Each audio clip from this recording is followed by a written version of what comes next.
ए दुनिया रे मृत्यु ठारू बड़ आउ किछि सत्य नाही।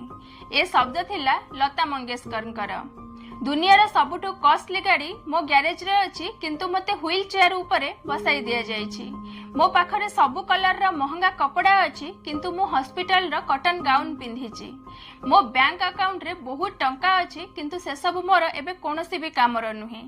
मोर एते बड़ घर जहा को मु एते महंगा महंगा जिनिस रे सजेइछि, किंतु मोते आज हॉस्पिटल रो 6x3 फोल्डिंग बेड उपरे सुआई दिया जायछि। 5 स्टार होटल रे खाइबा समय रे मु केबे भी भाबी नथिली कि गोटे समय आसीबो जेते बेले केवल मेडिसिन्स रे ही मो पेट पुरी जीवो। सारा जीवन जहाज रे घुरी बुलीची, किंतु आज गोटे रूम रु आउ गोटे रूम को जीवाकू मते 2 जण लोकंकर आवश्यकता पड़ुची।